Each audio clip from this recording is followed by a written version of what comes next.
ఫ్యాచర్ life వారి tall radio సమర్పించు పెళ్లి పుస్తకం కార్యక్రమానికి మీ అందరికీ శుభ స్వాగతం. నేను మీ ఆర్జే హరిణి.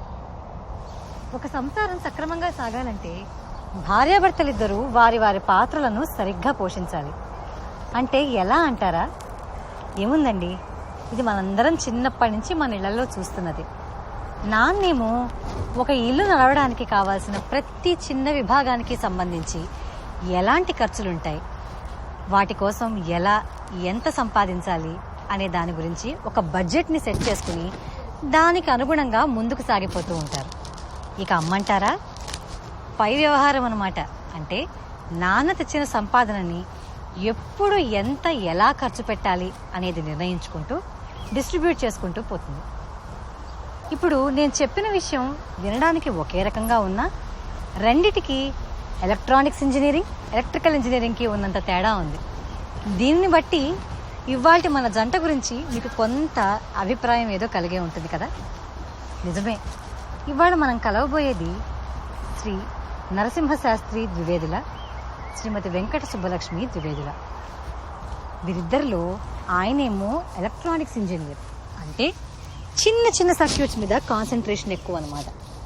మరి ఆవిడేమో ఎలక్ట్రికల్ ఇంజనీర్, అంటే large scale production and distribution of power అన్నమాట.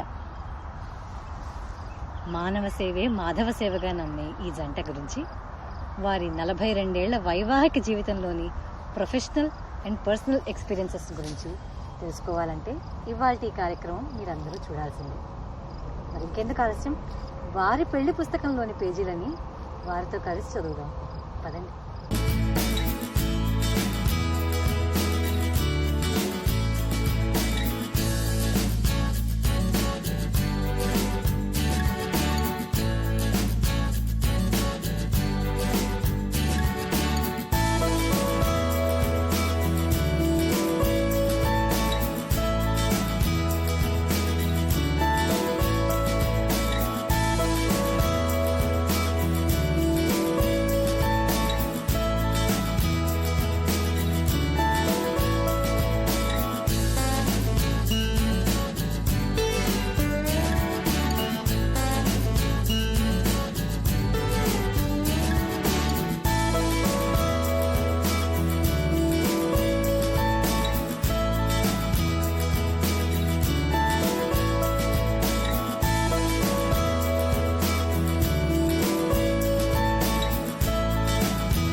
నమస్తే శాస్త్రి గారు. నమస్తే లక్ష్మి గారు.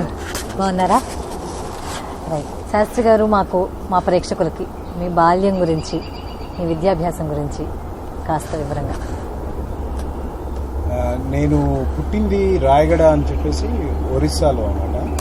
మా నాన్నగారు railway station master. Okay. So అందువల్ల బాగా చిన్న చిన్న ఊర్లు రోడ్ సైడ్ ఉంటాయి కదా, అలాంటి చోట వర్క్ చేసేవారు. Assistant station master. సో ఎర్ర జెండా, నల్ల జెండా, గ్రీన్ జెండా ఊపేది అది అన్నమాట. సో పుట్టడం అక్కడ రాయగడ, పెరగడం టిట్లాగర్ అని చెప్పేసి అది కూడా మరొకటి ఒరిస్సా. సౌత్ ఈస్టర్న్ రైల్వే అని అక్కడ మా ఫాదర్ వర్క్ చేసేవారు. సో అన్నీ ఒరిస్సా. మీకైతే రైల్వేస్ లో బాగా ఎక్కడం దిగడం అంతా, ఇంజిన్ ఎక్కడం, ఇంజిన్ దిగిపోవడం, ఇంజిన్ లోనే ప్రయాణం చేసేవాడు. ఇంచుమించు రన్నింగ్ బస్సులు ఎక్కినట్టే మీరు రన్నింగ్ ట్రైన్స్ స్ట్రిక్ట్ గానే ఉండేవారు నాన్నగారు. ఓకే. సో బట్ ఇంజిన్ లో ఎక్కించి డ్రైవర్ కి చెప్పేసి ఆ పక్క స్టేషన్, అక్కడ ఎవరైనా రిలేటివ్స్ ఉండేవారు మా వాళ్ళు కొంతమంది, అక్కడికి వెళ్ళి కాసేపు అక్కడ ఉండి మళ్ళీ ఇక్కడికి వచ్చేసి అట్లా చేసేవాళ్ళు. సో ఆల్మోస్ట్ 9-10 years వరకు railways out station home study బేసిక్గా. ఆ తర్వాత మా నాయనమ్మ పట్టుపట్టి లాభం లేదు, మీరు చదువులు పోతున్నాయి అని చెప్పేసి విజయనగరం మా నేటివ్ ప్లేస్, అక్కడికి తీసుకొచ్చి అక్కడ చదువులో ప్రవేశపెట్టింది అఫీషియల్గా స్కూల్. బాగుంది. సో 12th గ్రేడ్ వరకు విజయనగరమే, ఓకే మల్టీపర్పస్ స్కూల్. తర్వాత ఇంజనీరింగ్ విశాఖపట్నం. ఓకే. చదువు అంటే అది ఇంజనీరింగ్. తర్వాత నేను అహ్మదాబాద్ వెళ్ళాను, అక్కడ MBA చేసుకున్నాను, ఇండియన్ ఇన్స్టిట్యూట్. సూపర్. లక్ష్మి గారు మీరు ఎక్కడ పుట్టింది పెరిగింది? నేను కాకినాడలో పుట్టాను. మా అమ్మమ్మ గారు తాతయ్య గారి దగ్గర 11 నెలల వరకు నేను అక్కడే ఉన్నాను. మా అమ్మగారు నన్ను తీసుకొని కాపురం బెంగళూరు వెళ్ళారు అనమాట. మా నాన్నగారు అక్కడ ఉద్యోగం వచ్చింది, అక్కడ వెళ్ళారు. కాకినాడ నుంచి బెంగళూరు. అక్కడ ఒక 5 ఏళ్ళు అమ్మ నాన్నల్ని బోల్డ్ రకాల ఇబ్బందులు పెడుతూ ఉన్నాక తెలుగు అది ఏమి రావట్లేదు, కన్నడం మాట్లాడుతుంది అని చెప్పేసి అమ్మమ్మ తాతయ్య దగ్గరికి పంపించారనమాట. ప్లస్ తమ్ముడు చిన్నవాడు, ఇద్దరిని చూసుకోవటం అది కష్టంగా. మీరు మీ తమ్ముడు? మేము నలుగురు. అప్పటికి తమ్ముడు చెల్లెల్ని తను కడుపుతూ ఉందన్నమాట. కష్టంగా ఉందని చెప్పేసి అమ్మమ్మ వచ్చి నన్ను కాకినాడ తీసుకెళ్ళి. మరి అప్పుడు బెంగ ఏం పడలేదా మీరు? అమ్మమ్మ తాతయ్య దగ్గర కూడా చాలా చనువుగా ఇదిగా ఉండేది, ఎందుకంటే ఒక్కతే కూతురు మా అమ్మ. అందుకని వాళ్ళు ఇక్కడో మేము అక్కడో ఉంటూ ఉండేది. సరే వెళ్ళిపోయాను ఆ ఏజ్లో వెళ్ళిపోయి అప్ టు 11 years వరకు అక్కడే ఉన్నాను. 11 years. ఓకే. అమ్మ వాళ్ళు హాలిడేస్లో వచ్చి వెళ్తూ ఉండేవారు. నేను కాకినాడ పార్కు, కాకినాడ. మరి తమ్ముళ్ళని చెల్లెల్ని మిస్ అయ్యేవాళ్ళ? తర్వాత వాళ్ళు హైదరాబాద్ వచ్చాక నేను కాకినాడ నుంచి హైదరాబాద్ వెళ్ళిపోయాను అమ్మ నాన్న దగ్గరికి. బాగుంది. అది బాల్యం. హైదరాబాద్లో హై స్కూలు, PUC అప్పట్లో. తర్వాత రీజనల్ ఇంజనీరింగ్ కాలేజ్ వరంగల్, అక్కడేమో ఎలక్ట్రికల్ ఇంజనీరింగ్ చేశాను. బాగుంది. మీరే ఇంజనీరింగ్ సార్? మీరే ఎలక్ట్రానిక్స్, మీరు ఎలక్ట్రికల్ ఇంజనీరింగ్. నేను అదే చెప్పాను ఇందాక, నేను మీ గురించి ఇంట్రొడక్షన్ చెప్తున్నప్పుడు. ఒక ఎలక్ట్రానిక్స్ ఇంజనీరింగ్, ఒక ఎలక్ట్రికల్ ఇంజనీరింగ్. చాలా మందికి రెండింటికి మధ్య తేడా తెలీదు. ఆ తేడా జస్ట్ భార్య భర్తలకున్న తేడా లాంటిదంటే అని చెప్పాను. నిజమేనా? తను బేసికల్లీ నేను ఎలక్ట్రానిక్ ఇంజనీరింగ్ చేసి ప్రతి చిన్న విభాగం గురించి డీటెయిల్డ్ గా మీరు తెలుసుకుంటూ ఉంటారు. ఆవిడ పై లెవెల్ డిస్ట్రిబ్యూషన్. సో నేను అది చేయలేదు, ఆయన అది చేయలేదు. ఎలక్ట్రానిక్స్ చదివి నేను మేనేజ్మెంట్ లోకి వెళ్ళాను. తను ఎలక్ట్రికల్ చదివి ఎలక్ట్రానిక్స్ మ్యానుఫ్యాక్చరింగ్ చేశాను. మీరిద్దరు అయితే ఎక్స్చేంజ్ చేసుకున్నారా? మీరు ఏంటవుతుందంటే మనం చదువుకున్నది ఉద్యోగంలో కూడా ప్రవేశపెట్టడం అనేది అందరికీ వీలు పడుతుంది. అవును. కానీ అసలు ఈ మధ్య చాలా మంది ఎలక్ట్రికల్ అవ్వనండి, ఎలక్ట్రానిక్స్ అవ్వనండి, ఏ చదివినా చివరికి సాఫ్ట్వేర్ లోకి వచ్చేస్తారు. మీరిద్దరు అది మారలేదు. ఇద్దరు నన్ను మారమని చాలా ఒత్తిడి తెచ్చారు అందరూ. ఎందుకంటే 15 ఏళ్ళు ఇండియాలో పనిచేసి నేను ఇక్కడికి వచ్చాను ఉద్యోగం కోసం. వస్తే నీకేం దొరకదని చెప్పారు. నువ్వు ఇండియన్ డిగ్రీ పట్టుకొని నువ్వు ఉద్యోగం చూస్తానంటే ఎలాగా, ఇక్కడ ఏమైనా చదువు, అది కూడా సాఫ్ట్వేర్ చదివితే అప్పుడు నీకు ఉద్యోగాలు వస్తాయండి. నాకు అప్పటికి 40. అప్పుడు మళ్ళీ ఫ్రెష్గా స్టార్ట్ చేయాలంటే నాకు మనసు ఒప్పలేదు. అక్కడ HALలో సీనియర్ మేనేజర్గా రిజైన్ చేసి వచ్చాను నేను. So I went into manufacturing. Nice, చాలా బాగుంది. ఇంతకీ మీరిద్దరూ ఇండియా నుంచి యుఎస్కి ఎప్పుడు వచ్చారు? 1995 ఆగస్ట్ 15th వెళ్ళండి. ఇండిపెండెన్స్ డే రోజు ఇక్కడికి వచ్చారు మీరు. బాగుంది. పోయింది అయ్యో. ఏ సార్ ఏంటి అక్కడే బాగుందా, మీకు ఇండియాలోనే ఎక్కువ నచ్చిందా? అలా కాదు, అంటే opportunities wise nothing to beat US. But మనం మన రిలేషన్స్, మన డిఫరెంట్ టైప్ ఆఫ్ కల్చర్ అది మిస్ అవుతాం. మీరు బాగా ఎక్కువ నోటీస్ చేసిన డిఫరెన్సెస్ ఏంటి? అక్కడ ఇండియాలో పనిచేసిన పని ఎన్విరాన్మెంట్ అవ్వనివ్వండి, అసలు మామూలుగా వర్క్ ఎన్విరాన్మెంట్ అవ్వని, ఆర్ లైక్ ఇప్పుడు కల్చరల్ డిఫరెన్సెస్, ఇప్పుడు మీరు చెప్పినవి సోషల్గా ఏది ఎక్కువ నోటీస్ చేసింది మీరు? నా విషయంలో చూసుకున్నట్లయితే ఇక్కడికి రాగానే you have to start all over. Right. నేను ఇండియాలో రిజైన్ చేసి వచ్చిన position general manager of a company. 170 people used to report. Nice. So ఇక్కడికి వచ్చిన తర్వాత మళ్ళీ స్టార్ట్ చేశాం. So that is a big challenge. Correct. So that is a basic difference in terms of career, middle management లెవెల్లో మనం మళ్ళీ establish అవ్వాలంటే కొంచెం కష్టం. But otherwise once you are established and they know what you are doing and what you are gone, they should not do. అదే ఈజీగానే solve అయింది. But మొదట్లో ఛాలెంజ్ డెఫినెట్గా ఉంది. లక్ష్మి కూడా I think she had similar experience. But నా కష్టాలు కొంచెం వేరుగా ఉంటాయి, ఎందుకంటే I'm a women, I'm N engineer, and I'm not an American. ఆ ఛాలెంజెస్ చాలా ఫేస్ చేశాను. కేవలం నా కంట్రిబ్యూషన్ వల్ల దే హ్యాడ్ టు. ప్రతి వాళ్ళకి వాళ్ళ జర్నీకి ఒక స్టోరీ ఉంటుంది, ఒక సక్సెస్ స్టోరీ. అంటే ఫెయిల్ అయినా కూడా అది చివరికి సక్సెస్ స్టోరీ కింద చెప్పుకోవాలి. ఎందుకంటే ఫస్ట్ ఇయర్ నేను ఉద్యోగం చేయలేదు, రాగానే ఉద్యోగం చేయలేదు. 1 year పాటు పిల్లలకి కల్చర్ షాక్, సో వాళ్ళని టేక్ కేర్ చేయాల్సి వచ్చిందనమాట. కరెక్ట్. యాక్సెంట్ ఇప్పుడు ఇండియాకి ఇక్కడికి అంత పెద్ద యాక్సెంట్ డిఫరెన్స్ లేదు, కానీ 95లో మేము వచ్చినప్పటికీ మా యాక్సెంట్ వీళ్ళ యాక్సెంట్, వాళ్ళ భాష నాకు అర్థమయ్యేది కాదు, నా భాష వాళ్ళకి అర్థమయ్యేది కాదు. అందులో మా పెద్దవాడు 9th grade అప్పటికి, అమ్మ నాకు 3-dimensional జామెట్రీ రావట్లేదు, ఆ టీచర్ యాక్సెంట్ ఇంకా వేరుగా ఉంది, అది రష్యన్ అని వాపోయాడు. అసలే కోతి నేను అనుకున్నాను, నేను ఇంజనీర్ 3-dimensional జామెట్రీకి ఉంది, నేనే చెప్తాను, నేను చెప్తాను లేనా, రోజు ఆవిడ చెప్పినవి నేను చెప్పేస్తూ ఉంటాను నీకు, ఆ విధంగా విల్ మేనేజ్ అని చెప్పాను. చెప్పి వాడి టెక్స్ట్ బుక్స్ అవి నేను తీసుకుంటే నేను 1.5 ప్రిపేర్ అయితే కానీ వాడికి చెప్పలేకపోయేదాన్ని, కొంచెం వేరుగా ఉండేదన్నమాట. అలాగ చెప్పి అలాగ చిన్నవాడికేమో వాడిని అక్కడ బాగా టీస్ చేసేవారు స్కూల్లో. ఏంటి మేము అప్పుడే వచ్చాము ఇండియా నుంచి, టైలర్డ్ క్లోత్స్, ఇక్కడేమో జీన్స్, స్నీకర్స్, టీ-షర్ట్స్ అలాంటివే ఉంటాయి. వీడు టైలర్డ్ క్లోత్స్ వేసుకునేసరికి దానికి వాళ్ళు టీచ్ చేయడం ప్రారంభించారు. వాడికి నేను టిఫిన్ బాక్స్లో ఉప్మా, ఇడ్లీ అలాంటివి పెట్టేదాన్ని, అవి చూసి వాళ్ళు టీచ్ చేసేవారు. ప్లస్ వాడు చిన్నవాడు, వాడి క్లాస్లో వాళ్ళందరికన్నా 2 ఏళ్ళు చిన్నవాడు. వాళ్ళు టెస్ట్ చేసినప్పుడు ఏజ్ సంగతి పట్టించుకోకుండా మ్యాథ్స్, ఇంగ్లీష్ టెస్ట్ చేసి తీసేసుకున్నారు. అక్కడ ఏం చదివాడో చూసి తీసేసుకున్నారు. దాంతో వీడు చాలా చిన్నవాడు, బాగా బుల్లీ చేస్తున్నారు. హీ వాజ్ వెరీ అప్సెట్ అన్నమాట. నేను ఫోన్ చేసి మా పిల్లాడు చాలా బుల్లీ చేస్తున్నాడు, దట్ హ్యాస్ టు స్టాప్ అని చెప్పాను. మీరు మాకు ఇండియన్స్ ఎవరు లేరు మా స్కూల్లో, why don't you come and give a small presentation అన్నారు. సరే, నేను అప్పట్లో ఇంకా చీరలే కట్టుకునేదాన్ని.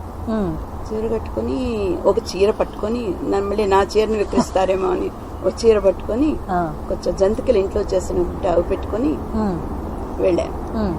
వెళ్ళి వాళ్ళకి ఎక్స్ప్లెయిన్ చేస్తాను, మా భోజనాలు ఇలా ఉంటాయి, మేము పెరుగు ఇంట్లో చేసుకుంటాము.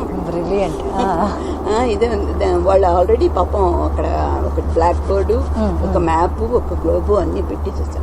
మేము ఇక్కడ ఉంటాం, మీరు ఇక్కడ, ఇది మేము ఇక్కడి నుంచి వచ్చాము, లిటరల్లీ మీకు నైట్ మాకు డే, చాలా భేదాలు ఉంటాయి చూసుకోవాలి అని చెప్పేసి వాళ్ళందరికీ ప్రజెంట్ చేస్తే చీర అందరూ కట్టించేసుకొని ఒక్కొక్కళ్ళు టీ షర్ట్ మీద చీరలు కట్టించేసుకొని ఫోటోలు తీసేసుకొని గురుకులు అందరూ తిని అని చేసి ఆఖరికి యాక్సెప్ట్ చేశారు.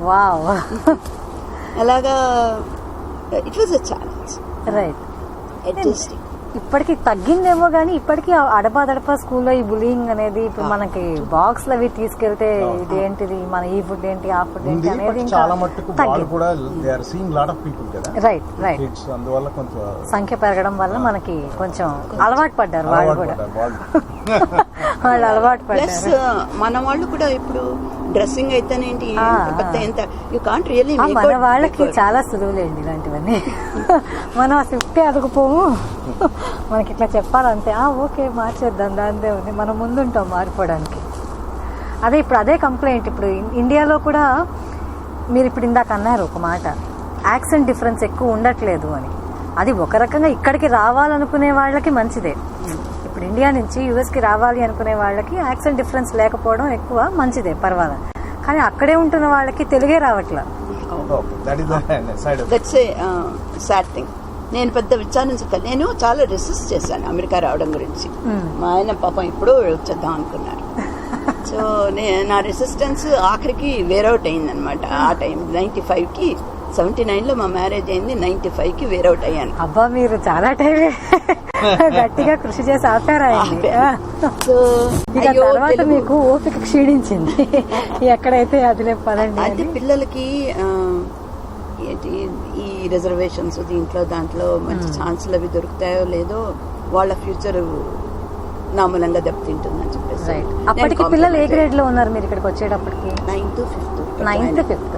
ఇంతకీ మీరు మీ చిన్నతనంలో మీ ఖాళీ సమయంలో ఏం చేసేవాళ్ళు? నేను గ్రీటింగ్ కార్డులు నా సొంతంగా వేసుకునేదాన్ని, పెయింటింగ్ చేసుకుని వాటర్ కలర్స్. Very nice. అది కాక చిన్నప్పుడు అమ్మమ్మతో చింతక పిక్కలు అవి అన్నీ ఆడుకుంటారు, గచ్చకాయలు అవన్నీ ఆడుకుంటాను. కాకినాడ పార్క్ ఉండేది, పార్కుకి పరిగెట్టుకుని వెళ్ళి అక్కడ లౌడ్ స్పీకర్లో పాటలు పెట్టేవారు. అవన్నీ వింటూ చాలా ఆనందించారు. నాగమల్లి పూలు ఉండేవి, అవన్నీ ఎంజాయ్ చేసేదాన్ని. అసలు ఈ పేరు వినేంత కాలం అయిందా నాగమల్లి పూలు? చాలా ఇష్టం. మీకు ఇష్టమైన పూలు నాగమల్లి పూలేనా? అలా కాదు, అన్ని పూలు ఇష్టం. నాకు మల్లెపూలు, విరజాజులు, మల్లెలు అంటే చాలా ఇష్టం. అవును, మీరు ఇక్కడ గార్డెనింగ్ లో అవి పెంచుతున్నారా? మల్లెపూలు ఇంట్లో ఒక మల్లె మొక్క ఉంది, అది క్షీణిస్తూ మళ్ళీ విజృంభిస్తూ అలా ఉంటుంది. అంతేగా, వాతావరణ దోషం అది. సార్ మీరేం చేసేవారు మీ ఖాళీ టైంలో? చిన్నప్పుడు అంటే చిన్నప్పటి వ్యాపకాలు మాత్రం. బాగా చిన్నప్పుడు అయితే మామూలుగా వీధిలో అందరూ ఆడుకునేటట్టు గొట్టి బిళ్ళలు, గోళీకాయలు ఆడుకున్నాం. ఈ తర్వాత మా నాన్నగారు is a writer and artist. Wow, బాగానే మంచి 60s లో. అందుకే పెయింటింగ్ వచ్చిన కోడల్ని సెలెక్ట్ చేసుకున్నారు. తెలియదు అప్పటికి వాళ్ళు. 50s and 60s లో ఈజ్ ప్రొలిఫిక్ రైటర్ అన్నమాట. ద్వివేదుల సోమనాథ శాస్త్రి అని. వావ్. అబ్బాయి అని విశాలాక్షి పేరు వినే ఉంటారు. అవును, విశాలాక్షి అని మా తోటమ్మ. సో వీళ్ళు రాసుకునేవారు, బాగా రాసేవారు, బాగా ఆయన ఆర్టిస్ట్ కూడా నేర్చుకున్నారు అఫీషియల్గా. వావ్. పెయింటింగ్ ప్యాషన్ యాక్చువల్లీ, ఉద్యోగం ఇల్లు గడవడానికి అట్లా అన్నమాట ఆయన. సో ఆయన దగ్గర ఉన్నాం కాబట్టి చిన్నప్పుడు నేను బొమ్మలు వేసేవాడిని, కథలు రాసేవాడిని. తెలుగు చాలా బాగా వచ్చేది. స్కూల్లో కూడా ఆసువుగా పద్యాలు చెప్పడం, ఫ్రెండ్స్ని వెక్కిరిస్తూ ఉన్నాం పద్యాలతో, ఇట్లాంటివి ఏవో చేస్తూ ఉండేవాళ్ళం. ఆటలు ఆడుకునేవాళ్ళం, వాట్ ఎవర్. అంటే అంత పెద్ద ప్రొఫెషనల్ కాదు, బట్ మామూలు. మీ ఇద్దరి పరిణయం ఎలాగా చెప్పనా? చెప్పండి.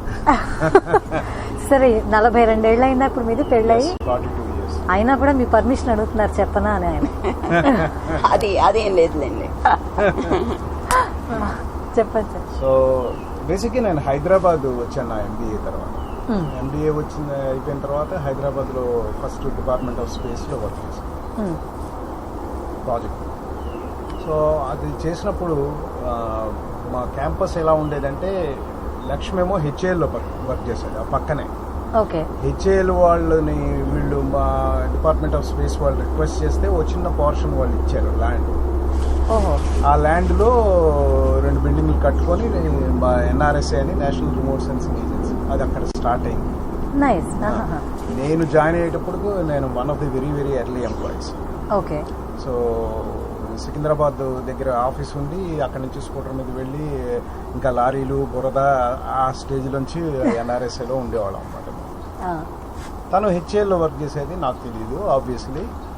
సో మామూలుగా ఎలా అయిందంటే, మా ఫ్రెండ్ వాళ్ళ సిస్టర్ కోసం పెళ్లి ప్రయత్నాలు చేస్తుంటే చిక్కడపల్లిలో ఒక ఆయన ఉన్నారు.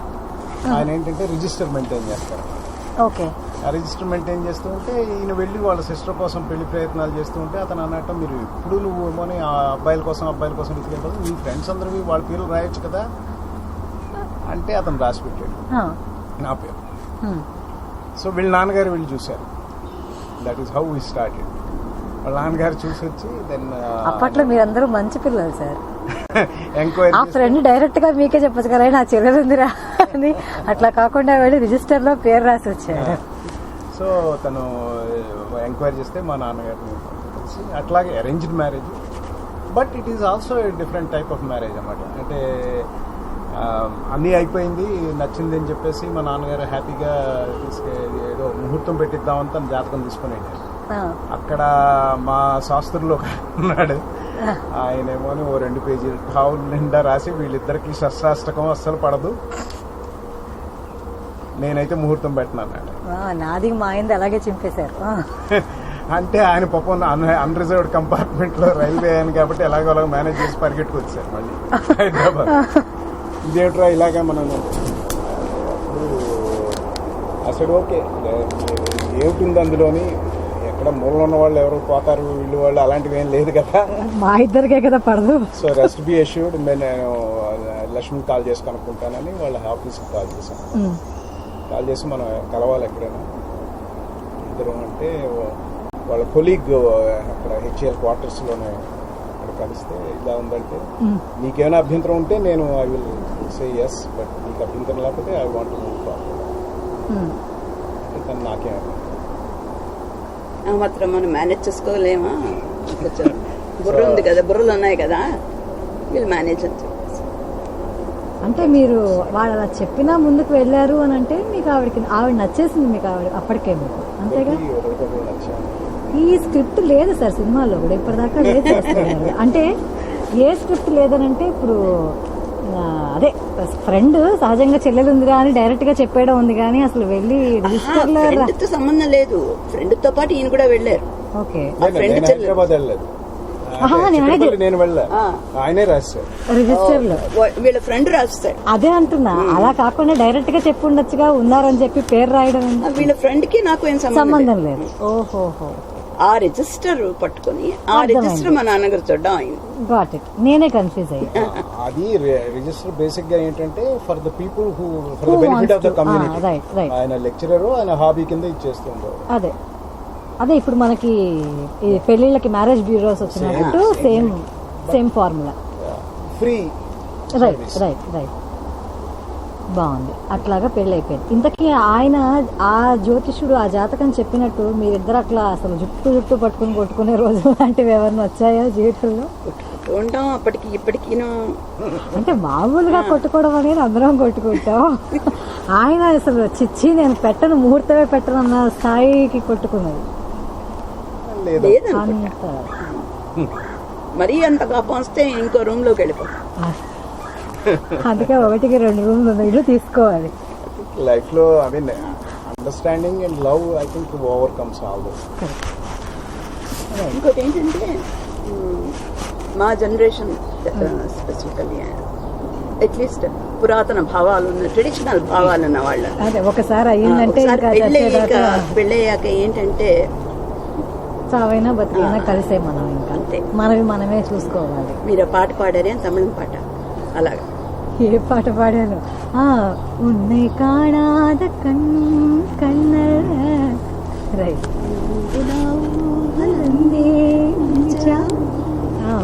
పాడాలి. వెలిగాను వేయి జన్మాలకైనా విడలేము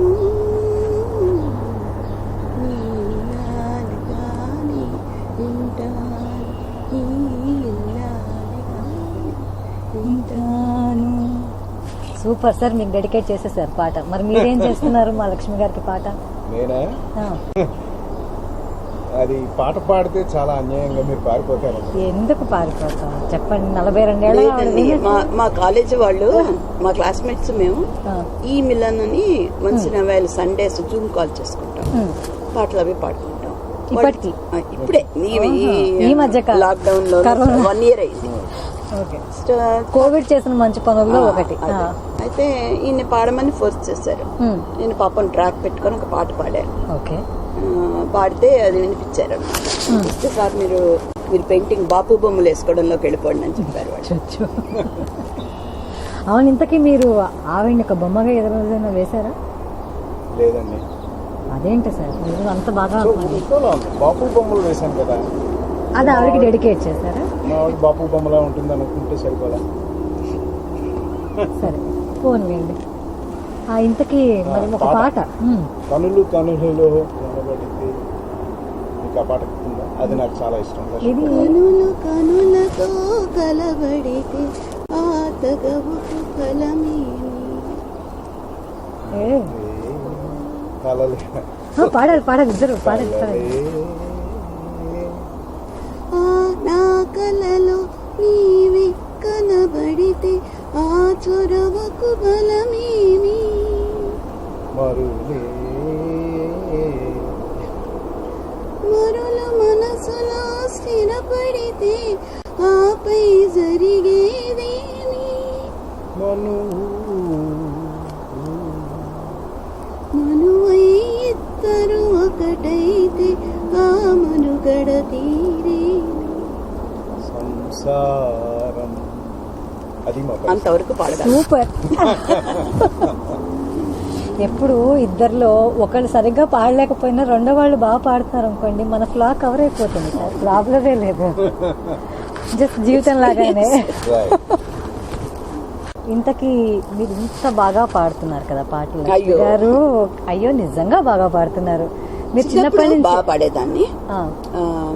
కీమో ట్రీట్మెంట్స్ అయ్యాయి నాకు, దాంతో కొంచెం బ్రెత్లెస్నెస్ అది వచ్చేసింది. కంటిన్యూస్ గా పాడలేను, లేకపోతే ఇష్టం వచ్చినట్టు పాడుతున్నాను. మీరు చిన్నప్పుడు సంగీతం నేర్చుకున్నారా ఎప్పుడైనా? కానీ వాళ్ళ అమ్మగారికి బాగొచ్చు. అమ్మ నేర్చుకోలేదు, అమ్మమ్మ నేర్చుకుంది. అమ్మమ్మ గారు దానివల్ల ఆ శృతి లయ జ్ఞానం చక్కగా ఉండడం అవన్నీ. చిన్నప్పుడు ఏఆర్ రేడియోలో రాగం తానం పల్లవి దాకా నేను అన్ని వినేదాన్ని. రాగం తానం పల్లవి లాస్ట్ ప్రోగ్రామ్ అనమాట, అప్పుడు నిద్రపోయేదాన్ని. ఇంతకీ రాగం తానం పల్లవి వినేవారా, వినక ముందే నిద్రపోయేవారు? వెనక ముందు నిద్రపోయేది. ఓకే. సో ఇంతకీ రేడియోలో మీరు ఎక్కువగా వినే కార్యక్రమాలు ఏంటి అప్పట్లో? అప్పట్లోనా చిన్నప్పుడు అదేమిటో చిత్రంగాను మా తాతగారు తెలుగు పండితుడు. ఆయన రేడియో సినిమా పెట్టేవారు. సో పురాణి ఫిల్మ్ కి హిందీ అవి. ఆ తర్వాత ఫస్ట్ ఏమో రేడియో ఆన్ అయ్యే మ్యూజిక్ తో సహా సుక్తి ముక్తావళి, భక్తరంజని. ఒక్కసారి మా కోసం ఈ ప్రేక్షకులు అందరూ మర్చిపోయారు రేడియో ఆన్ అయ్యే మ్యూజిక్, గుర్తుందా? లీలగా చెప్పలేనేమో. Okay,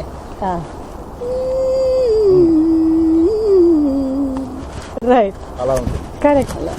okay. భక్తిరంజన్ పాటలంటే చెవుకొస్తాయి, చాలా ఇష్టం. భక్తిరంజన్లో ఎక్కువ నచ్చిన పాట, విన్న పాట ఏదన్నా? చంద్రశేఖర అది చాలా ఇష్టంగా ఉండేది. తర్వాత ఏఆర్ ఆర్టిస్ట్ పాడేది కావేరి రంగరంగ అది. తర్వాత లలిత సంగీతంలో వచ్చేది రామచరణం రైట్, అలాంటివన్నీ. శ్రీరంగం ఎందుకయ్యా సాంబశివ, ఎందుకయ్యా సాంబశివ ఆఫ్ కోర్స్. రైట్. పాడినప్పుడు నేను చాలా సార్లు విన్నాను, అది పెట్టి నాకు చాలా ఇష్టం. నేను దేవుడి దగ్గర ఇదొకటి మన చిత్తరంజన్ గారిది పదములే చాలు పాడుకుంటూ ఉంటాను. మీరు చెప్తున్నారు, ఇందాక నేను కట్ చేశాను. శ్రీరంగం గోపాలరత్నం గారు అంటే మీ ఫేవరెట్ సింగర్ ఆవిడ. మీకు ఇప్పుడు కొత్త తరంలో వస్తున్న పాటలు ఏ మ్యూజిక్ డైరెక్టర్ ఏమన్నా ఇష్టం? ఏమి అక్కడే ఉండిపోయారు? 70s తర్వాత ఇంకా పెద్ద ఫాలో అయింది. నేను ఒకటి చెప్పనా, గోల్డెన్ ఇయర్స్ జస్ట్ అబౌట్ 48 నుంచి 70s వరకు. ఆ తర్వాత మ్యూజిక్ కొంచెం డిటీరియరేట్ అయిపోయింది. మళ్ళీ హిందీలో వస్తే ఖయామత్ సే ఖయామత్ తక్, మైనే ప్యార్ కియా, ఆ టైంలో కొంచెం మళ్ళీ రివైవ్ అయింది. కొన్ని మెలడీస్ అవి వచ్చాయి ఆ తర్వాత. కానీ అప్పటికే వినడం మానేయడం వల్ల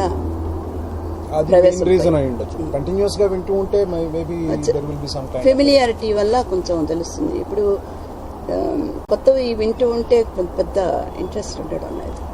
రైట్. మీరిద్దరు ఎప్పుడైనా ఖాళీ టైంలో ఏదైనా పెట్టుకుని ఒక సినిమా చూడాలి అనుకుంటే ఫస్ట్ మెదిలే సినిమా ఏంటి మనసులో? Mayabazar all time favourite. Gundamma కథ, విజయవాడ సినిమాలన్నీ ఎన్నిసార్లు అయినా సరే. మూగ మనసులు అన్ని విజయవాడ సినిమాలు ఎక్కువగా నాకు చాలా ఇష్టం. కులగోత్రాలు ఇలాగా అంటే 60s 70s.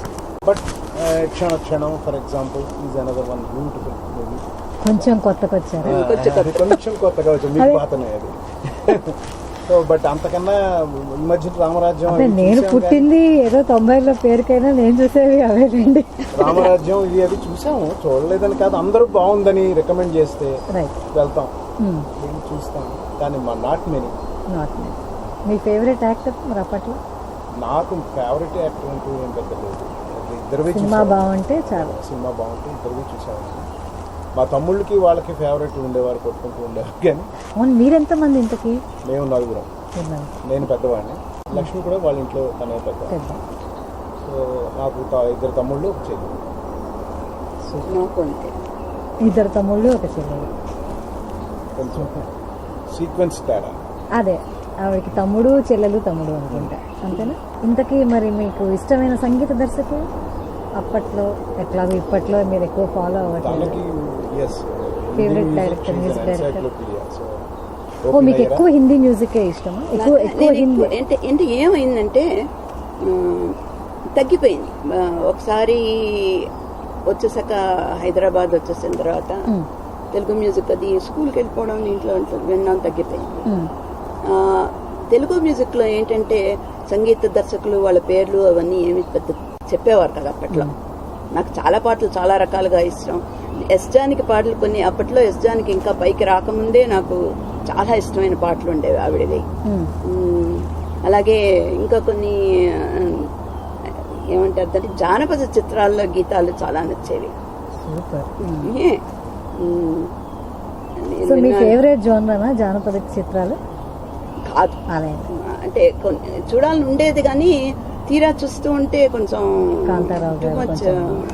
నంగిర్తనం అది ఎక్కువైపోయి చూడలేకపోయాను.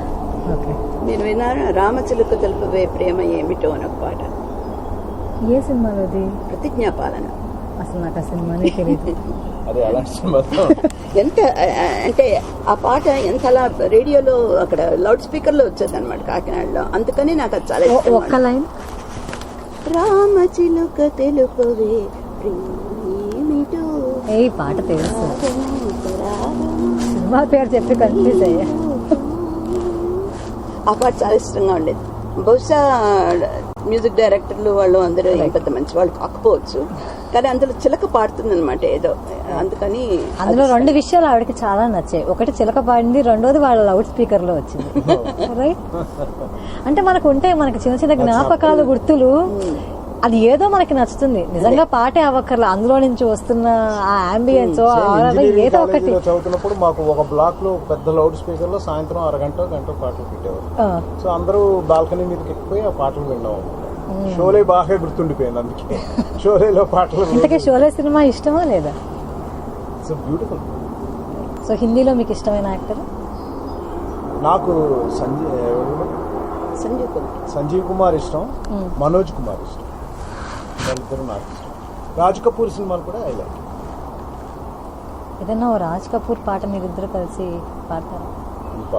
హిందీ నాకు అసలు, తనకేమో ఎన్సైక్లోపీడియా అని హిందీ, నాకేమో హిందీ భాష పూర్తిగా అర్థం కాదు. ఐ కెన్ మేనేజ్ ఎవరైనా మాట్లాడుతూ. అవును, ఇప్పుడు మీరు హిందీ భాష అంటే నాకు గుర్తొచ్చింది. ఇందాక మీరు ఒరిస్సాలో పుట్టి పెరిగానని చెప్పారు, మీరేమో బెంగళూరులో కన్నడనే మాట్లాడుతున్నారు. సో మీ ఇద్దరికి, మీకు ఒరియా మీకు కన్నడ ఇద్దరికి? తనకు కన్నడ వచ్చు, నాకు ఒరియా. నేను కన్నడ కూడా కొంచెం మర్చిపోయాను, చాలా రోజులు అయిపోయింది. ఎవరైనా మాట్లాడుకుంటుంటే అర్థమైపోయింది, మాట్లాడడానికి చంపుతాను. మా అమ్మకు బాగా వచ్చు కానీ నాకు మళ్ళీ అలాగే. నేను అహ్మదాబాద్లో 2 ఏళ్ళు ఉన్నాను చదువు. గుజరాతీ కూడా అలాగే, జస్ట్ 2-3 వర్డ్స్ తప్పించి. ఏ 2 వర్డ్స్ అవి? కేమ్చో మజామా. కేమ్చో మజామానే మాకు తెలిసినవి కూడా. అంటే ఇప్పుడు ఏమైనా ఏదైనా సీరియల్ చూసినప్పుడు ఓకే. అలా పంజాబీ కూడా వచ్చాను, కీగల ఇలాంటివి. అవును, ఇప్పుడు అయినా హిందీ సినిమా ఏ చూసినా అన్నింటిలో కొంచెం ఇవన్నీ అన్ని కలగా పొలగం కదా. అన్ని పాటలు ఒకలాగే ఉంటాయి, ఇంగ్లీష్ కూడా కలిసిపోతుంది. సరే, ఇంగ్లీష్ అంటే ఇప్పుడు మనకి అన్నిట్లోనూ ఒక లైన్ కనీసం ఇంగ్లీష్ రాయాల్సిందే కాదు. ఏ భాషలో పాటైనా ఒక లైన్ ఇంగ్లీష్ రాయాలి. అదే అప్పుడే యూత్ ని అట్రాక్ట్ చేస్తుందని వాళ్ళు పెట్టుకుంటున్న టైటిల్ నిజంగా అట్రాక్ట్ చేస్తుందో లేదో తెలియదు. అదే అదే 2 స్పూన్లు ఉప్పు వేసారా? వేసాను సార్. 1 స్పూన్ కారం కలిపారా? కలిపాను సార్. రైట్. సినిమాల్లో కూడా పట్టి పట్టి మాట్లాడటం ఉండి అది తెలుగు భాష కొంచెం తెలుగు భాష కొంచెం ఇప్పుడు effect గా చిన్నప్పుడు భాష అనిపించింది, కాదంటే సరిపోయేది. వినలేకపోయా. అదే మీ చిన్నప్పుడు భాష కాదు, అందువల్ల కొంచెం కష్టం. ఆ మాటలు కూడా కొన్ని అర్థం కావు అంతే నిజంగా చెప్పాలంటే. అదే ఇప్పుడు ఇందాక అది నేను నాకు అనుకోవడం తెలుగు భాషలో 90 దాటి ఉండేవి ఇప్పుడు మార్కులు. ఇప్పుడు తెలుగు భాష ఇండియా వెళ్ళి మన మన ఫ్యామిలీలోనే మిగతా వాళ్ళు మాట్లాడితే వాళ్ళని అడిగి దానికి అర్థం ఏమిటి అని అడగాలి. అంటే ఇంగ్లీష్ లో మాట్లాడుతూ ఇప్పుడు దాన్ని తెలుగులో రాసేయడం. ఇప్పుడు నేను ఫర్ సపోజ్ ఇంగ్లీష్ లో మాట్లాడుతూ అన్నాను అనుకోండి, మీరు తెలుగులో ఇంగ్లీష్ లో మాట్లాడుతూ అని రాయడమే తెలుగు అంటే. అదొకటి. రెండోది ఏంటంటే ఏవో ఈ ఊత పదాలు అవి ఉంటాయి కదా, మామూలు వాడుక పదాలు అవన్నీ మారిపోయి సో కొంత తేడా ఉంది. అదే అప్పట్లో కొంచెం పట్టు చీరలాగా ఉండేది భాష, ఇప్పుడు కొంచెం మరి జార్జెట్ షిఫాన్ బోలెడ్ రావే. Nothing wrong. అదే నథింగ్ రాంగ్ ఏంటంటే నది ఒక ప్రవాహం లాంటిది. నేను అనుకోవడం దీనికి రీజన్ ఇందాక ఆవిడ అన్నట్టు యాక్సెంట్ డిఫరెన్స్ వచ్చేటప్పటికి తెలుగు కూడా ఇంగ్లీష్ లానే మాట్లాడుతున్నారు. అవును. ఇక్కడ పిల్లలు అట్లానే మాట్లాడుతున్నారు, అక్కడ పిల్లలు ఇట్లానే మాట్లాడుతున్నారు. కాబట్టి ఇక్కడ అక్కడికి వెళ్ళినా అక్కడిక్కడికి వచ్చినా పెద్ద తేడా లేదు, ఎవరు ఎక్కడికైనా వెళ్ళిపోవచ్చు. Exactly. ఒక రకంగా మంచిదే పిల్లలకి, Right. ఇంకో పెద్దవాళ్ళు ఇంకో మీలాంటి వాళ్ళందరూ కొంచెం ఇబ్బంది పడుతూ ఉండాలి. అంతే. రైట్. మీరు మానవ సేవ అనే ఈ సంస్థని ఎప్పుడు, ఎందుకు, ఎలా స్థాపించారు? సో ఆల్మోస్ట్ 2010 నుంచి, అంటే నాకు లక్ష్మీ కుక్లా ఏంటనిపించేదంటే పర్టికులర్లీ 60 years తర్వాత ఏదైనా 60 years వరకు మన కోసం ఎర్న్ చేసాం కదా, ఈ తర్వాత మనం ఏదైనా letters do it for the community అనుకునేవాళ్ళం. రైట్. కానీ ఏం చేయాలి అన్నది మాత్రం డిఫైన్డ్గా ఏమి ఉండేది కాదు. ఇండియా వెళ్ళినప్పుడు ఏదైనా ఇప్పుడు ఓల్డ్ ఏజ్ హోమా లేకపోతే ఇదా అని అన్ని ఎంక్వైరీ చేస్తూ జనాలతో అందరితో తెలిసిన వాళ్ళని అడిగి విజిట్ చేసాం కొన్ని ఆర్ఫనేజెస్, ఓల్డ్ ఏజ్ హోమ్స్. ఎలా చేయాలి ఏంటి అన్నది. ఓన్లీ గర్ల్స్ కి ఎడ్యుకేషన్ గురించి ఇలాంటివన్నీ విజిట్ చేసాం అన్నమాట. మా గ్రాండ్ మదర్ చదువుకోలేదు కానీ మా అందరికి చదువు చెప్పింది. So I always use to think that maybe girls hostel బీద వాళ్ళకి చదువు చెప్పిస్తాం ఇలా ఏదో అనిపించేది. దెన్ అది 2013లో లక్ష్మికి అది breast cancer diagnosis February. That's a sort of shock for us. We went through that for about 1.5 years. Complete 9 years తను కీమోథెరపీ అయిపోయింది. అది ఎర్లీ స్టేజ్ లోనే డిటెక్ట్ అయిందా? ఎర్లీ స్టేజ్ అంటే మనకి ఇక్కడ రొటీన్ గా మ్యామోగ్రామ్స్ అవి ఉంటాయి అన్నమాట. ఒక పర్టికులర్ ఏజ్ నుంచి చూస్తారు. So it was detected by the mammogram. I think 40+ ఏమో కదా ఇక్కడ మ్యామోగ్రామ్. సో డిటెక్ట్ అవగానే of course start the treatment, surgery, తర్వాత కీమోస్. సో వీటన్నిటికి ఈ కీమోస్ కి ఏంటంటే పొద్దున్నే వెళ్ళిపోవాలి, వాళ్ళు ముందు బ్లడ్ టెస్ట్ చేస్తారు. దాని రిజల్ట్స్ బట్టి వాళ్ళు ఎంత క్వాంటిటీ ఇవ్వాలి కీమో ఇవన్నీ వాళ్ళు క్యాల్కులేట్ చేసుకుంటారు. వెయిటింగ్ టైం ఉంటుంది. ఆ తర్వాత యాక్చువల్ కీమో అడ్మినిస్ట్రేషన్ కి 3 hours పడుతుంది. So we're there about 5-6 hours hospital. అప్పుడు అక్కడ పుస్తకాలు ఇవి అవి అన్ని చదివేవాళ్ళు.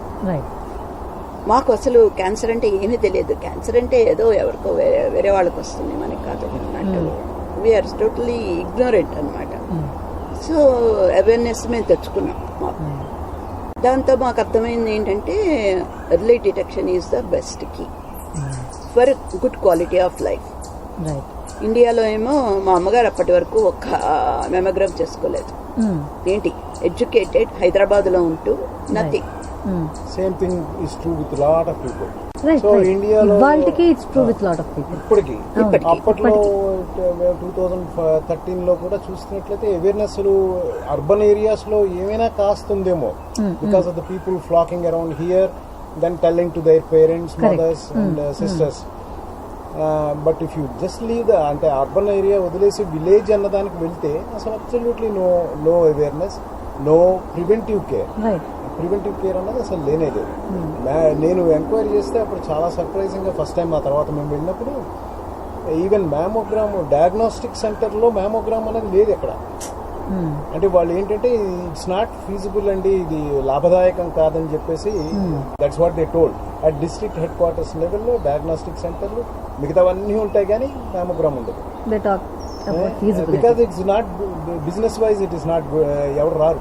Right right. సో అది చూసేసరికి విలేజ్ లెవెల్లో కనీసం మనం latest start preventive education focus వచ్చిందన్నమాట. ఏమిటి చేద్దాం అనుకున్న దానికి సమ్వాట్ ఫోకస్ వచ్చి దెన్ పేరు ఆఫ్ కోర్స్ మానవ సేవ అని పెట్టింది general education and health, but focus మాత్రం village women and their malignancies అంటే ఓరల్. ఆ తర్వాత మాకు విజయనగరం అండ్ విశాఖపట్నం డిస్ట్రిక్ట్స్ లో చుట్ట కాల్చడం అలవాటు లేడీస్కి బాగా ఎక్కువ. అంటే విలేజ్ లెవెల్లో అడ్డపొగ అంటారు, బర్నింగ్ ఎండ్ చుట్టని తిరిగి బర్నింగ్ ఎండ్ నోట్లో పెట్టుకుంటారు. మీ ఇంటికి వచ్చి అంట్లు తోమి అన్ని చేసేసి ఇల్లు తుడిచి అన్ని చేసి వెళ్ళిపోతుంది, చుట్ట నోట్లో అలా ఉంటుంది. ఇట్స్ బిగ్ టాలెంట్, అది మామూలుగా దొరకదు. ఓరల్ క్యాన్సర్ విపరీతమైనటువంటి ఓరల్ క్యాన్సర్ అన్నమాట దానివల్ల. సో అదొకటి కొన్ని డిస్ట్రిక్ట్స్ లో. But otherwise cervical and rest of the cancers are. But మనం క్యాన్సర్ అంటే అలా అనకూడదు, కానీ ఓరల్ క్యాన్సర్ అనగానే మనకి సినిమాలో చూపించింది అదే గుర్తొస్తుంది. మా అమ్మ 2 గాజులు అమ్ముకోవాల్సి వచ్చింది సినిమాకి ముందు అడ్వర్టైజ్మెంట్. అదే ఉండదు వాడి చివర్లో. నాకు ఇవాటికి నవ్వొచ్చేది ఏంటంటే చివర్లో అంటాడు, దానివల్ల మా అమ్మ 2 గాజులు అమ్ముకోవాల్సి వచ్చింది అంటాడు. అంటే ఒరే నువ్వు డయాగ్నైజ్ అయినందుకు ఆనందపడుతున్నావా, 2 గాజులు అమ్ముకున్నందుకు బాధపడుతున్నావా? కొంచెం advertisement. Then cervical cancer, breast cancer. అంటే మనం క్యాన్సర్ అంటూ మొదలెడితే అసలు ఎవరు ఏమి రారు, మీకు టెస్టులు కూడా చేసుకోరు విలేజ్ లెవెల్లోని. ఆ మాట మీరు అనరు. దెన్ మీరు మ్యామోగ్రామ్ అనగానే it's sort of sensitive word అయిపోతుంది అని చెప్పేసి మీరు go for a women's well being అని చెప్పి జనరల్ గా చెప్పండి. Then you do whatever test you want to do for them అని చెప్పేసి అంటే అప్పుడు అలా మొదలెట్టి then we started adopting villages. Okay. ఇక్కడేమోని I wanted to start a non profit, raise funds and then use that for that purpose. అట్లా 2015లో start చేశాం. Community has given very good response. అందరూ కూడా ఐ థింక్ బాగా స్పందించారు. మంచి support, మంచి వాలంటీర్స్, ఎక్సలెంట్ వాలంటీర్స్ ఉన్నారు మనకి ఏమైనా చేద్దామంటే. సో ఫస్ట్ ఏదైనా చేద్దాం అనుకున్నప్పుడు లక్కీగా ఏమైందంటే నేను ఇలా ఇండియా వెళ్ళి అందరితో మాట్లాడుతుంటే నా ఫ్రెండ్ ఒకతను, నీకు ఆవిడ తెలుసా అని చెప్పేసి, ఆనంద జైన్, మీరు వచ్చారో లేదో ఆ బాబు 2016లోనో 17లోనో ఫస్ట్ మానవ సేవ ఈవెంట్ అది. నేను సెకండ్ దానికి శృతిలకి Ananda Shankar Padmashri dancer. She also a breast cancer survivor. Okay. So she is a Kuchipudi dancer. ఆవిడకి స్కూల్ ఉంది, కూచిపూడి అండ్ భరతనాట్యం రెండు. ట్రెడిషనల్ గా మద్రాసులో స్కూల్లో నేర్చుకున్నాడు. ఆవిడ పద్మశ్రీ అయ్యాక తర్వాత ఇలా పరిచయం చేశారన్నమాట. ఇలా ఈవిడ బ్రెస్ట్ క్యాన్సర్ సర్వైవర్, కలవండి అని. నేను మామూలుగా కలిశాను. She was very nice. She talk. ఆ మాటల్లో ఏమోని మీరు ఎప్పుడైనా అమెరికా వస్తారా అని అడిగాను. ఏమో ఇప్పటివరకు అయితే రాలేదు, ఎప్పుడైనా వస్తానేమో అన్నారు. వస్తే మాత్రం రండి, మిమ్మల్ని ఇక్కడి నుంచి మేము ఖర్చులు పెట్టుకొని మిమ్మల్ని తీసుకెళ్ళాం, కానీ మీరు అమెరికాలో ఎక్కడున్నా సరే మేము బాస్టన్ తీసుకొచ్చి మీకు ప్రోగ్రామ్ అని చెప్తే ఆవిడ లక్కీగా ఆవిడ హార్వర్డ్ బిజినెస్ స్కూల్లో వాళ్ళని ఇన్వైట్ చేశారు. ఎవ్రీ ఇయర్ కొంతమంది ఇండియన్స్ ఇన్వైట్ చేస్తారు. మనకంత దూరం కూడా కాదు, దగ్గర. కానీ వాళ్ళు వాషింగ్టన్లో ఆవిడ ప్రోగ్రామ్ ఇచ్చారు.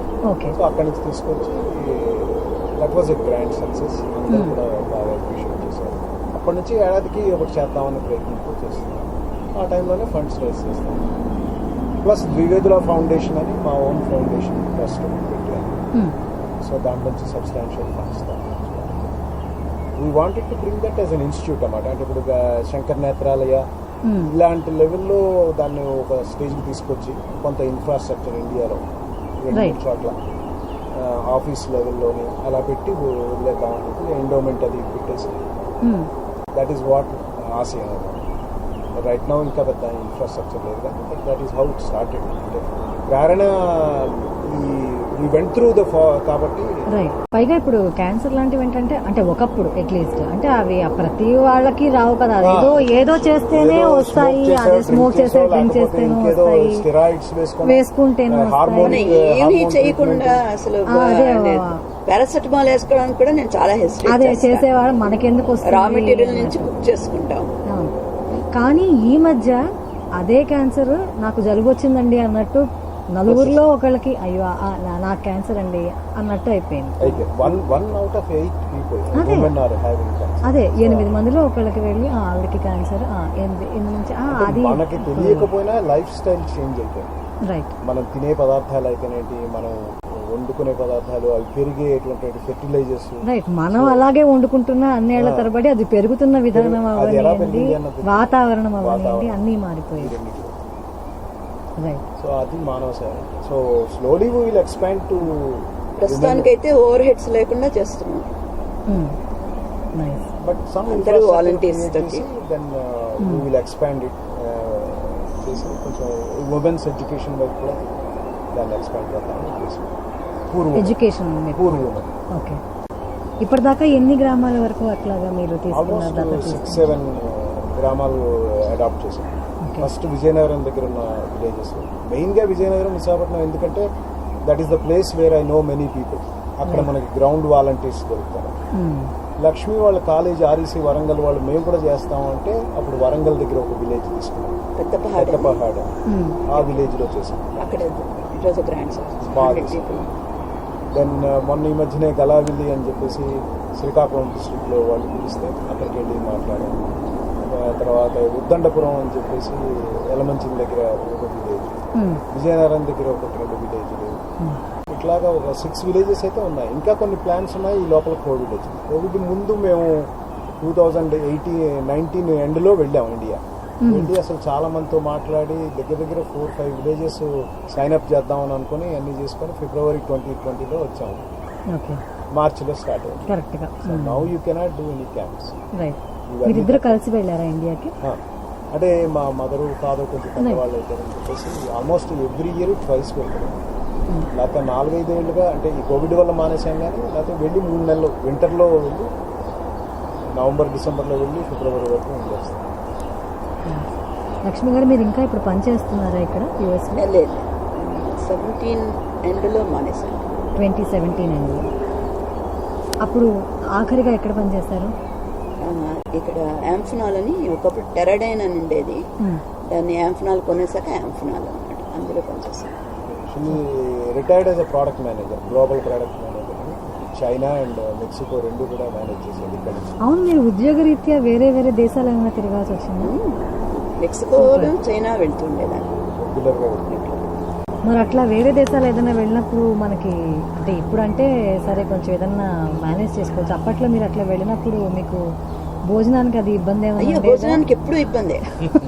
ఎందుకంటే నేను స్ట్రిక్ట్ వెజిటేరియన్, ఎగ్స్ కూడా తిన్నాం. అందుకని చెప్పేసి చాలా ఫన్నీ ఇన్సిడెంట్స్ అనమాట. కస్టమర్స్తో నేను వెళ్ళేదాన్ని, వాళ్ళని తీసుకుని ఏదైనా రెస్టారెంట్కి, దానికి కొంచెం పోస్ట్ రెస్టారెంట్కి తీసుకెళ్ళి అక్కడ మా ప్రోడక్ట్ ఏంటది రెప్తో మాట్లాడి, అమ్మ తల్లి నేను వెజిటేరియన్ని, అవన్నీ చెప్పు వాడికి అని చెప్పంటే పాప బోల్డెన్ సేపు ఎక్స్ప్లెయిన్ చేసేది. అంత అయిన తర్వాత వచ్చిన తర్వాత ఒకనాడేమో ఫుడ్ అంతా వచ్చింది, అంతా చాలా చాలా ఆర్టిస్టిక్ గా అంతా చేసి చెఫ్స్ కాంప్లిమెంట్స్ అని తెచ్చి పెట్టాడు. మీద నాకు ఎగ్ బోర్లా పెట్టింది. అది ఎందుకు ఎగ్ ఎందుకు పెట్టి ఉంటే దట్ ఈస్ ఫ్రీ అన్నాడు. అబ్బే నేను తిన్నంటే అప్పుడే అది తీసి పక్కన పెట్టే అన్నాడు.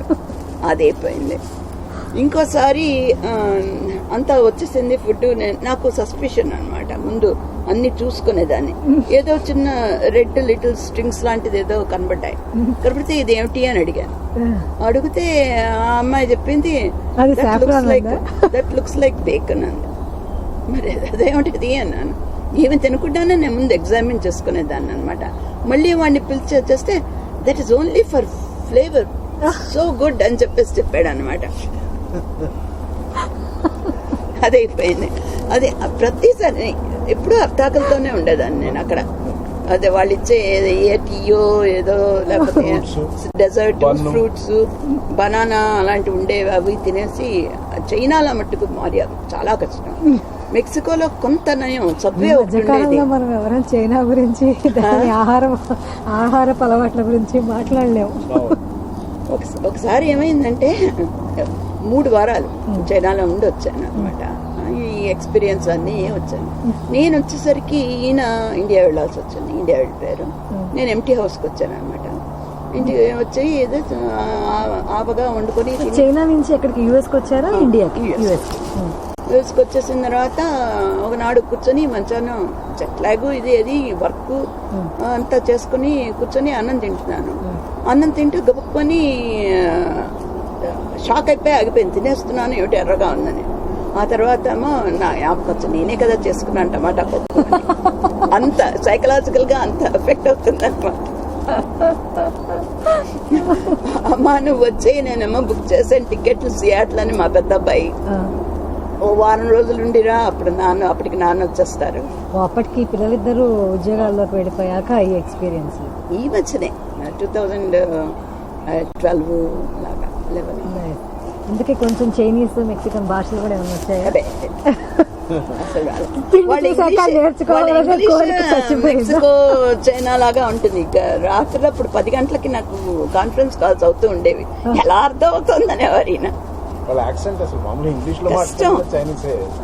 చాలా కష్టం.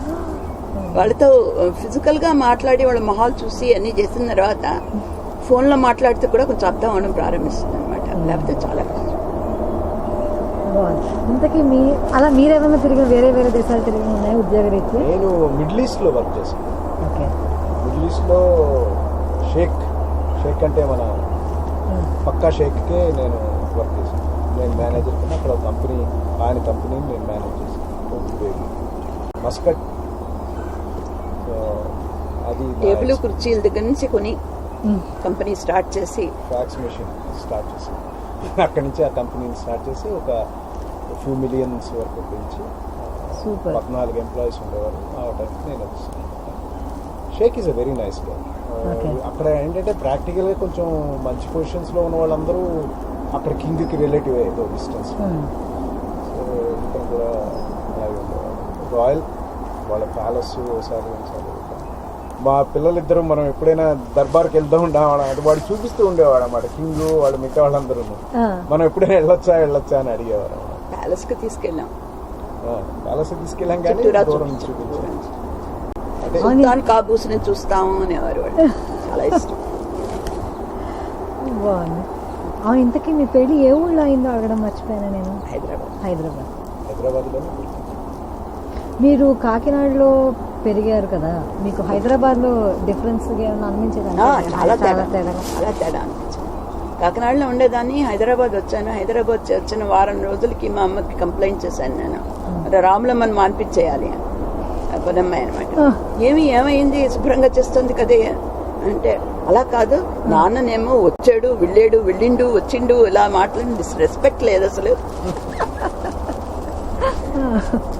అంటే. లేదు భాషలో తేడా ఉంది, అర్థం చేసుకోవాలి మెల్లిగా అని చెప్పేసి. వాతావరణం కూడా తేడా ఉంది. వాతావరణం తేడా ప్లస్ కాకినాడలో మల్లెపూలు కొనుక్కోవాలంటే 25, 50, 100 అలా కొనుక్కోండి. ఇక్కడ చటాకు 100 గ్రాములు అలాగా. అక్కడేమో వీసులు ఏబులాలు, ఇక్కడ అన్ని కిలోలు, పావు కిలోలు. అసలు వీసుల తర్వాత ఏమన్నారు మాట? ఏబులం తెలియదు. పావు. ఇప్పుడు మా జనరేషన్ వాళ్ళు ఈ ఎపిసోడ్ చూసి ఇప్పుడు ఈ పదాలన్నీ ఒకసారి రే ఆ పదాలు ఏదో వాడే అది కూడా వాడండి రా నెక్స్ట్ సినిమాలో అనుకోవాలి. మీకు ఒరిస్సా నుంచి డైరెక్ట్ గా హైదరాబాదేనా? విజయనగరంలో చదువు, విశాఖపట్నం, తర్వాత హైదరాబాద్. వర్క్ అంతా Hyderabad, then Muscat Middle East, then అక్కడి నుంచి ఇక్కడికి 82-83లో లక్ష్మిని హెచ్ఏఎల్ వాళ్ళు టెక్నాలజీ ట్రాన్స్ఫర్ కింద యుఎస్ పంపించారు.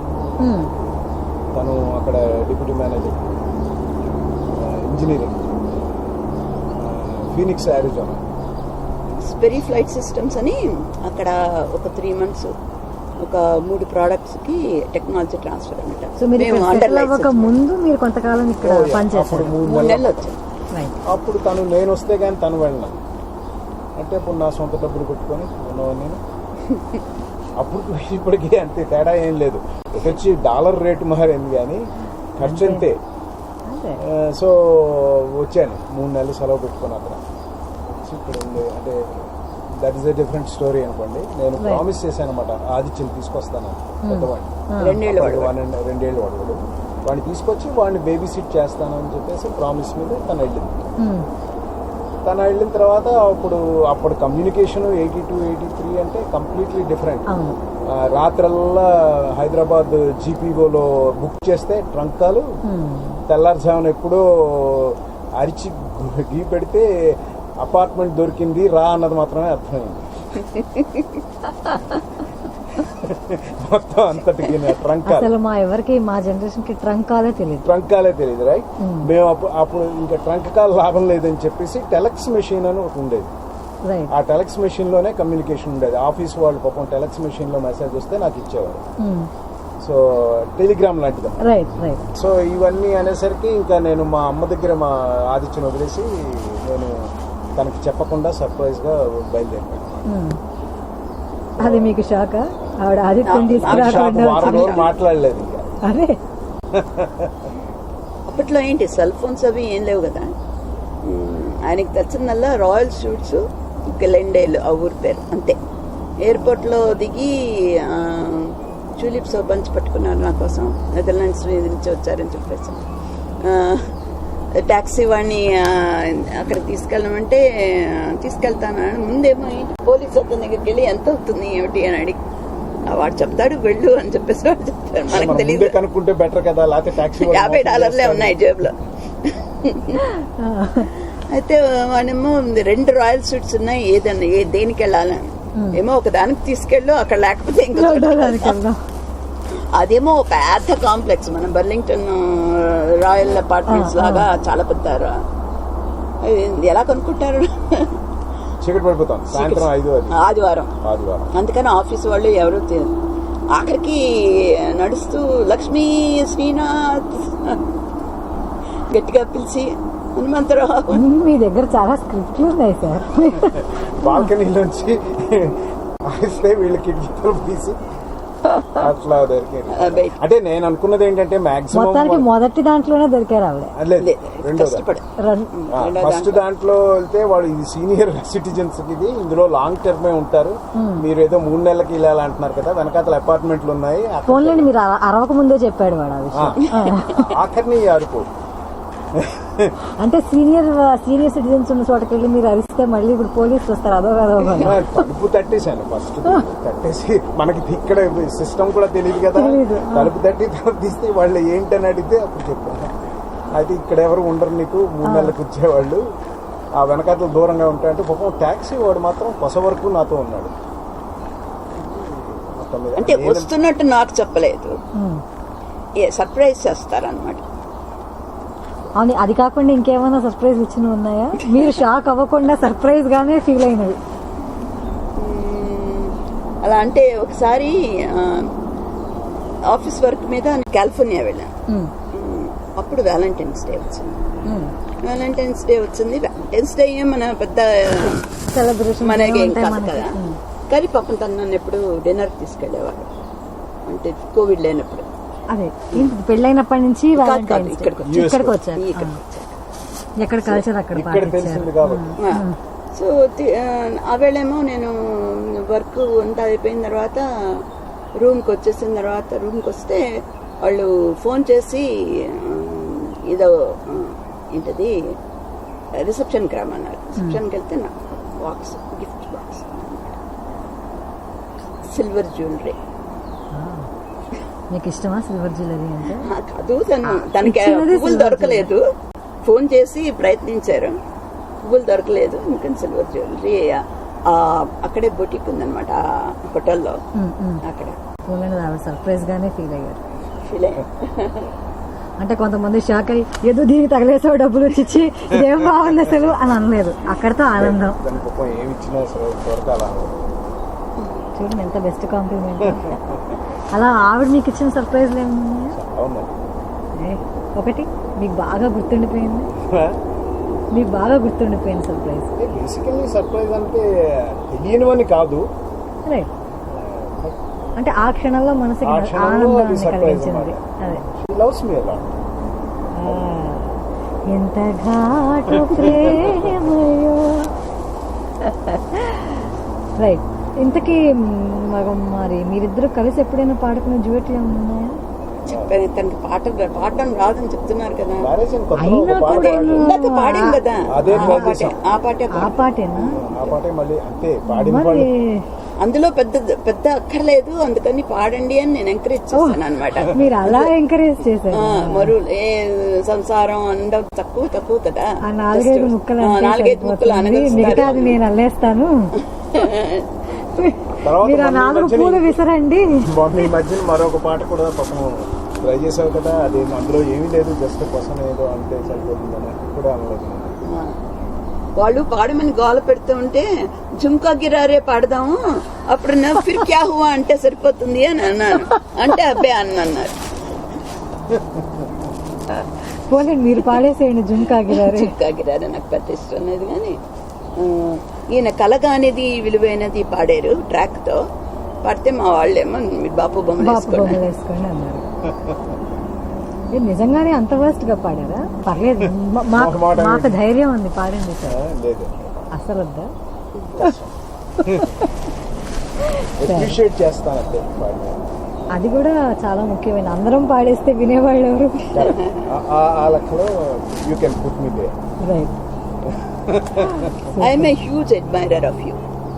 Thank you. Yes. Thank you. ఇద్దరు కూడా మీ చెల్లి ఈ జంటకి మేము కూడా అంతే అడ్మైరర్.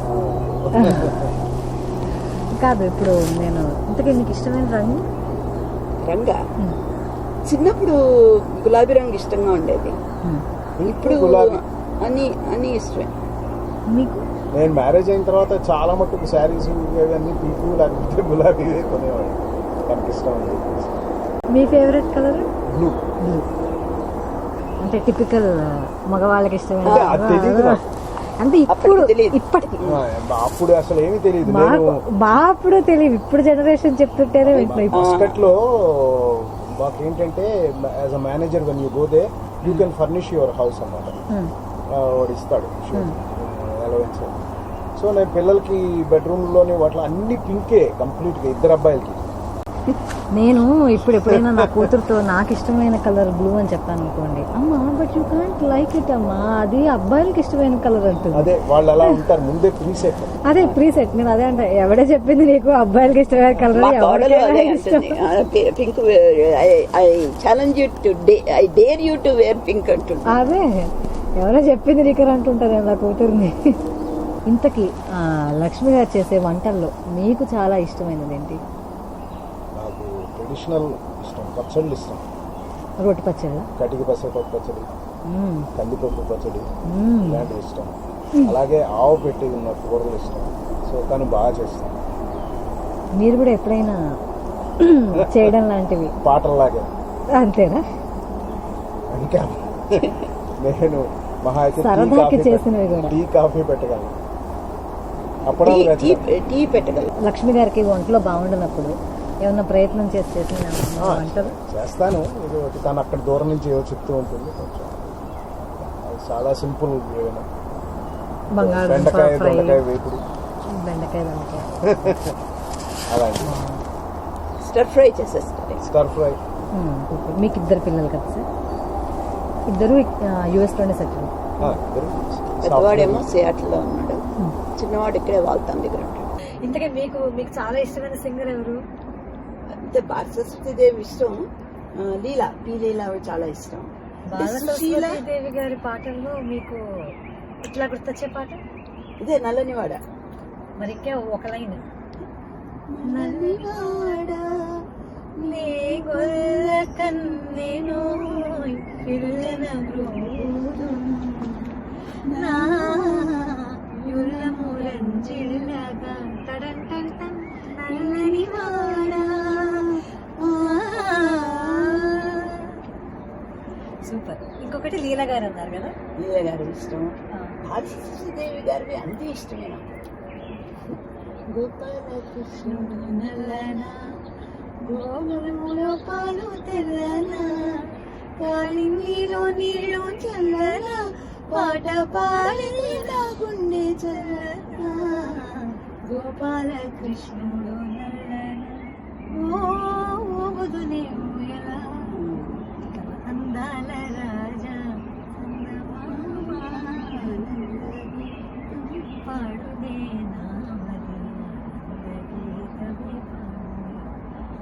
రాజీ నా ప్రాణం అనే ఒక సినిమా. మా వియ్యకురాల పేరు రాజీ. సో నేను తన్ని తీసి చేస్తాను.